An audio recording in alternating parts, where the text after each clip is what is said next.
All right, guys. Well, this is our second week of online learning, and I hope you guys are being safe and healthy. And just want to let you know that I miss you all, and hopefully we can go back to normality and we can see each other and have class regular way. Okay. I'm sure you guys kind of miss it as well.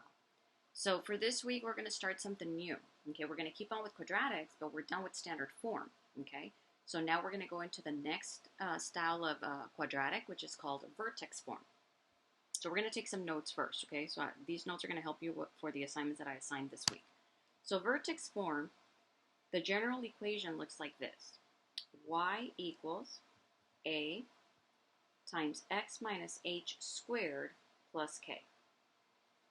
Now, if you notice, I note that I'm still dealing with quadratics because obviously I see the exponent of a 2, okay? And just like in the standard form, the A, that was the very first number, it's still there, okay? It's the same thing. It serves the same purpose. If we have a positive A, we know that it's going to open upward. If we have a negative A, it's going to open downward. So that is the same. Now, why is it called vertex form? Because we should be able to get the vertex from it right away, okay? So that's why this one's cool, because there's not a lot of work we have to do to find the vertex. On the standard form, we did. Here, we can actually grab it from the equation. So what are some useful things about the vertex form? All right, so for one, make a little note that if you have a positive A, then your parabola is going to open upward. So that means that it's going to be considered a min. The vertex will be a min. And when I ask you for the min or max value, some of you were getting points off in this one on earlier assignments. You need to put y equals and then the number. Okay, some of you were just giving me the number. You've got to put y equals. All right, so same thing. If you've got a negative A, then your parabola is going to open downward. So your vertex is going to be considered a max. And then you'll be able to give me the max value. Remember that this number is always going to be the y value of your vertex. Okay. Now, obviously, it's called vertex form because it also gives you the vertex. Now, we know the vertex is this little part right here where the parabola kind of just starts, changing direction. Okay, it's either the lowest or the highest point. And it's usually just an ordered pair. And we're accustomed to using x and y for our ordered pair. But if you notice here, I see x, but no y, right? Well, that means that, they just kind of changed the letters. The vertex is now going to be known, so put aka, as h, comma, k. To find the vertex of any vertex form equation, you are going to take the opposite of the h, but then k is okay. You leave k alone. So the opposite of this one will go here. So if it says -3, I would put +3. If it says +2, I would put -2. Okay, so you take the opposite of h and leave k because it's okay. All right, so let's make a little note here that you will take the opposite of h, k is okay.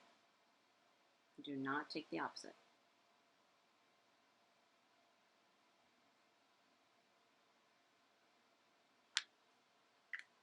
And if we have our vertex, then a lot of other stuff, we're going to be able to write down fairly quickly. For example, after I have my vertex, I can write my axis of symmetry.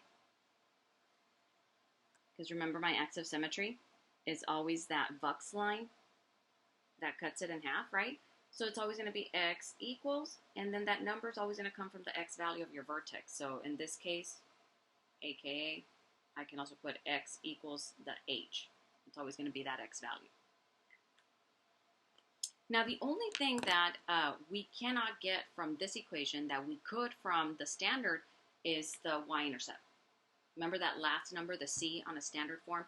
That was always the y-intercept. Well, I don't know it here, okay? So if they ask you for the y-intercept, either you graph it on your calculator, but as you saw in the last assignment, sometimes you graph it and you can't see it, but that doesn't mean it's not going to cross it. You want to know what that C value is on the standard form. So then to find the y-intercept, you're going to have to convert the vertex form to standard form. And the way you do that is there's a couple of steps. I'm going to write down all the steps first, and then we're going to do some examples, okay? So step 1 is going to be to FOIL, or some of you like the box method. Step 2 is going to be to distribute the A, and by that I mean whatever number's right here in the front, you're going to distribute it. And step 3, bring down the K and combine like terms.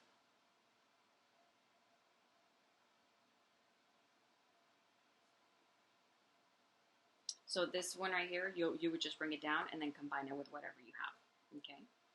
So let's work on an example. Let me write this down. Let me see if this one's dark enough.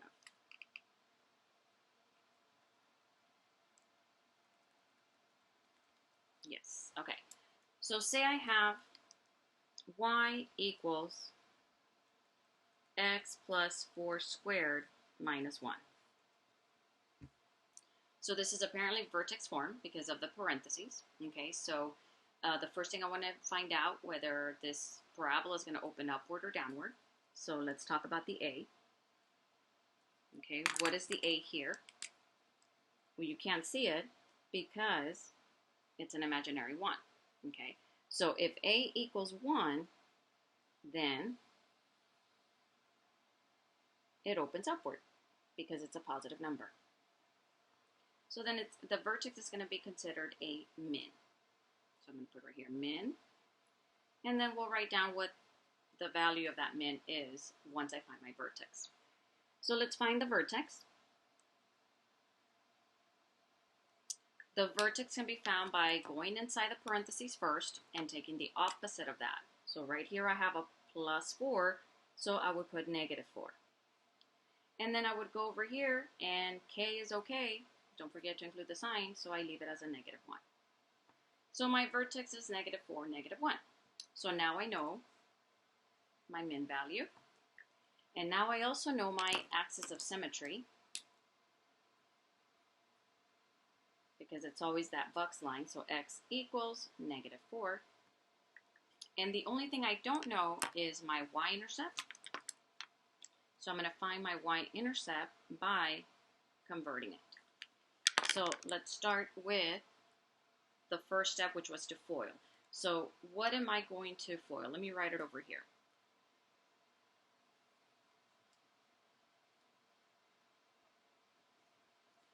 So what I'm going to FOIL is this part right here. You see that? I can write it like this. So this is the step 1. X plus 4 squared means x plus 4 times x plus 4. You see there's 2 of them. So you write them like that, and you start FOILing. So remember what we talked about, our little Angry Birds, right? We said we take this Angry Bird and we hit the 2 pigs. So x times x is x squared. X times 4 is 4x. And then you take the other Angry Bird and you hit the 2 pigs. So 4 times x, another 4x, and 4 times 4 is 16. So you can already see that I can combine these. So I'm going to have x squared plus 8x plus 16. So this is all still step 1. Step 2 says to distribute the A. Well, what was the A again? The A was a 1. So that should be easy. If I distribute a 1,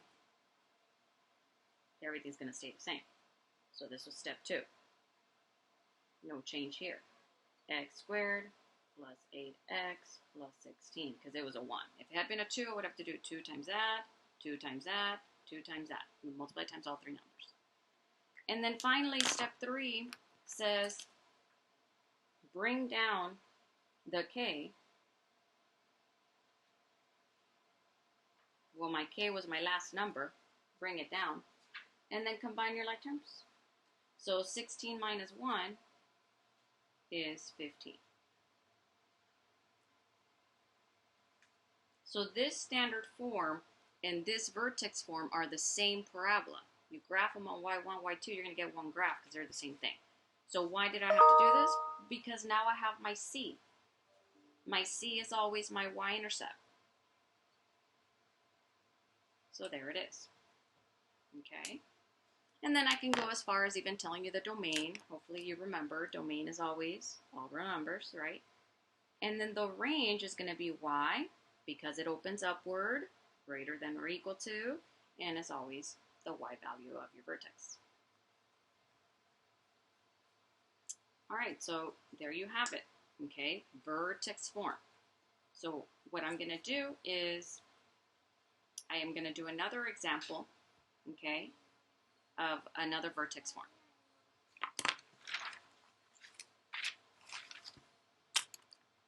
Just so that you can have two.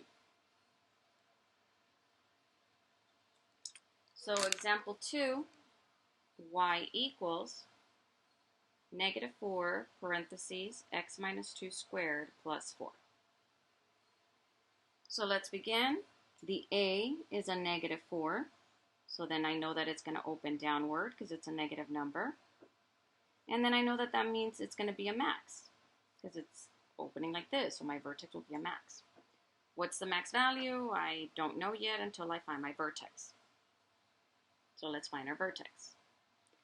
Our vertex can be found by taking the opposite of the inside of the parentheses. So I'm going to put +2 and leaving k alone. K is okay.